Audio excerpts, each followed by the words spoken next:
Travis Hunter, a modern two-way prospect in the NFL. Travis Hunter has quickly emerged as one of the most intriguing prospects in recent memory, not only because of his skill as a receiver, but also due to his potential to contribute on defense. In today's NFL, specialization is the norm, but Hunter's versatility has drawn comparisons to the few modern two-way players who made an impact on both sides of the ball. A rare skill set. At the college level, Hunter has already shown that he can excel on offense as a dynamic receiver while also displaying solid defensive instincts as a cornerback. This dual threat capability is rare in today's game. Most teams focus on honing one side of a player's skill set, but Hunter's ability to contribute in both areas gives him a unique advantage. The Cleveland Browns, who view him primarily as a receiver, also believe his defensive acumen can be an asset in certain packages, something that could redefine how NFL rosters are built. Modern comparisons. When we look back at recent examples, Deion Sanders stands out as the best modern-day blueprint. Sanders played nearly every defensive snap while also recording significant offensive production, capping a season with 36 receptions in 1996, a season where he was a genuine threat on both sides of the ball. Though Sanders eventually focused on his primary role as a shutdown corner, his early career success as a true two-way player set a standard. Similarly, the brief offensive appearances of Mike Vrabel and even J.J. Watt's cameo snaps on offense illustrate that, while rare, effective two-way contributions are possible in the modern NFL. In contrast to those limited roles, Hunter has the potential to be used more extensively on both sides. While his offensive game is already polished, his defensive skills are solid enough that, with further development, he might be the kind of player who can switch between roles situationally. In an era where every roster spot counts under the salary cap, a player who can effectively fill two roles could provide significant strategic flexibility. The challenges of two-way play. Of course, playing both offense and defense consistently in the NFL is a monumental challenge. The physical demands, the specialization of skills, and the rapid pace of the modern game all make sustaining a dual role incredibly taxing.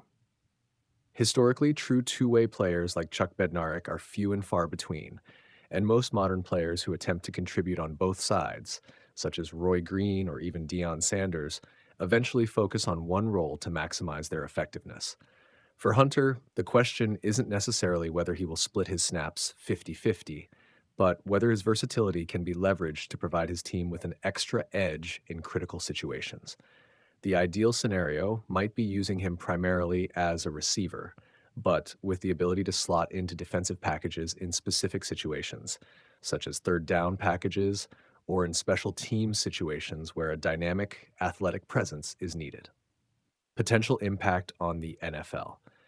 If Travis Hunter can refine his skills and maintain a high level of performance on both sides of the ball, he could become a game changer. Imagine an NFL roster where one player offers significant production on offense and, when needed, provides a spark on defense. That kind of flexibility would force opposing coordinators to adjust their game plans and could give a team a substantial tactical advantage. For teams facing cap constraints and roster limitations, a dual-threat player like Hunter would be extremely valuable. His ability to contribute in multiple phases of the game could lead to creative in-game adjustments, allowing coaches to exploit mismatches or conserve valuable bench depth for other positions. Conclusion. Travis Hunter's potential as a two-way player is not only exciting from a novelty standpoint, it represents a broader evolution in NFL strategy. In a league where every edge is sought after, his versatility could become a significant asset. While the challenges of playing both offense and defense are immense, the modern NFL is more open to innovative uses of talent than ever before. If Hunter can continue to develop and adapt his game, he may well become one of the rare players who can effectively serve in dual roles, setting a new benchmark for versatility in the league. In short, while true two-way play remains a rarity, Travis Hunter's skill set suggests that he might just be the modern prototype for what NFL teams will begin to value more as the league evolves. The Minnesota Vikings are reportedly set to enhance their quarterback room by pursuing a strategic signing that could serve as a mentor for their young signal caller, J.J. McCarthy. With last year's starting quarterback Sam Darnold now in Seattle, the Vikings have committed to rolling with McCarthy as the starter for the 2025 season, even though the former Michigan Wolverine is still untested in the regular season due to a season-ending knee injury. While there were murmurings that the Vikings might try to bring in a high-profile veteran like Aaron Rodgers, the front office appears to favor a lower-risk, complementary option: veteran quarterback Joe Flacco. The four-time NFL Super Bowl MVP, who made his debut in 2008 with the Baltimore Ravens and enjoyed a storied run, including a Super Bowl win in 2012, remains one of the league's most experienced signal callers and is currently available in free agency. According to Bleacher Report's Christopher Knox, Flacco's experience and relative affordability make him an attractive candidate to guide McCarthy through his transition to the NFL. Knox pointed out that while McCarthy is poised to be the primary starter for the upcoming season, his lack of regular season experience combined with concerns stemming from his recovery might necessitate an experienced backup who can be called upon to start in a pinch. Flacco, who started 6 games for the Indianapolis Colts in 2024 and threw for 1,761 yards with 12 touchdowns and 7 interceptions, has already shown that he can be a stabilizing influence. Moreover, his performance ranked at number 23 in PFSN's QB Plus metric, which indicates his ability to effectively support a young quarterback, even though McCarthy's results aren't directly comparable to the breakout season of Darnold. Knox argued that adding Flacco not only minimizes risk, but also avoids the potential complications that a high-priced star like Rodgers might bring, such as increased salary demands and a likelihood to contest McCarthy's starting role outright. Instead, Flacco's veteran presence could provide the guidance and leadership the Vikings need as they aim to sustain and improve an offense that finished number 13 in PFSN's Offense Plus metric during the 2024 season. Beyond the quarterback situation, the Vikings also recognize that reinforcing the offensive line is critical. Their struggles with non-blitz pressure, ranking 22nd with a 34% in the 2024 regular season, and a notably poor final quarter performance in their wild card loss underscored the need to address multiple facets of the game. These challenges likely contributed to the decision to move on from Darnold in favor of a more agile and promising, albeit unproven, McCarthy, with the veteran guidance of someone like Flacco as a safety net. As the offseason approaches, all eyes will be on J.J. McCarthy to see if he can live up to the high expectations placed upon him. Should he struggle, having a seasoned backup and mentor in Joe Flacco could be precisely what Minnesota needs to keep their offensive unit competitive in a playoff-caliber team. In a league where every decision can make the difference, the Vikings' potential move to sign Joe Flacco appears to be a smart, calculated gamble, a move that might not only bolster the quarterback room, but also help pave the way for a new era in Minnesota football.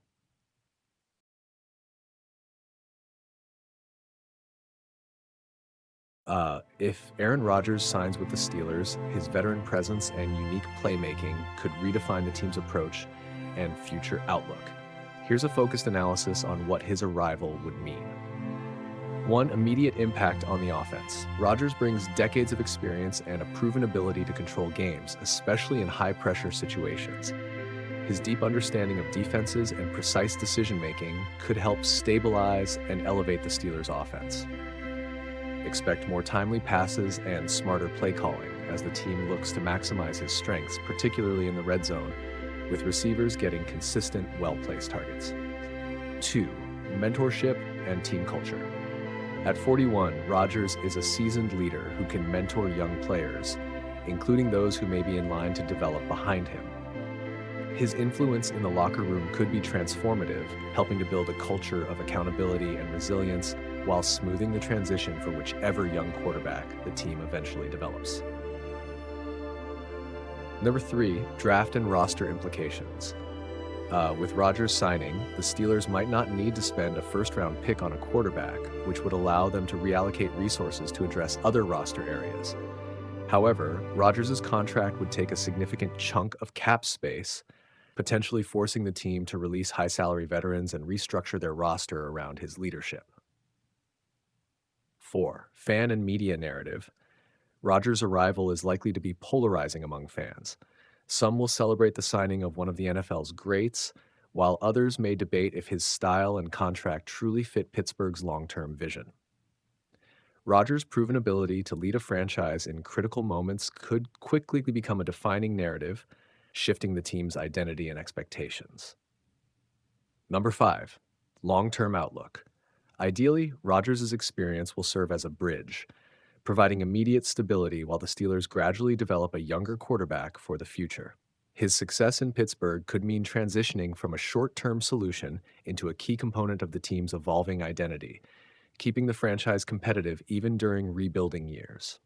In summary, if Aaron Rodgers signs with the Steelers, his impact would be multifaceted: on-court leadership, veteran mentorship, strategic draft savings, and a cultural boost for a team in need of a steady hand.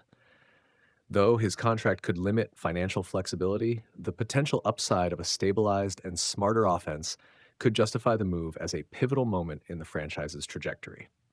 According to ESPN and Jets insider Rich Cimini, there's a possibility that Aaron Rodgers could bring one of his closest receivers along with him to the Pittsburgh Steelers. Cimini revealed that Allen Lazard may be holding off on restructuring his current contract with the New York Jets, as he weighs the opportunity to reunite with Rodgers if the quarterback signs with the Steelers. Rodgers, who famously brought much of the Packers' receiver talent with him when he left for the Jets, appears to still have that habit. Lazard's situation is reportedly at a crossroads. He could remain with the Jets if he accepts a significant pay cut and contract restructure, potentially dropping his base salary from $11 million to around $2.75 million. However, if a reunion with Rodgers becomes a real possibility in Pittsburgh, Lazard might opt to make the move rather than take the Jets' reduced offer. While the Steelers have yet to secure Rodgers' signature, the narrative is steadily shifting toward a when, not if scenario. With Rodgers' free agent decision looming and his potential influence on roster moves, the possibility of the veteran receiver's reunion with his former teammate adds another intriguing layer to Pittsburgh's quarterback and wide receiver saga heading into the 2025 season. Mike Tomlin responded to Najee Harris's veiled criticism of the Steelers' facilities with characteristic calm and a refusal to get drawn into personal commentary. When asked about Harris's remarks, comments that came during a one-on-one interview with CBS Los Angeles, where Harris described his time in Pittsburgh as interesting and hinted that there were areas in his game that could have been elevated with better resources, Tomlin was quick to sidestep any debate over opinions. "I'm not going to comment on someone else's opinion. Everyone's entitled to theirs," Tomlin stated. He emphasized that the Steelers appreciated Harris's contributions during his 4-year tenure with the team and wished him the best as he moves forward in his career.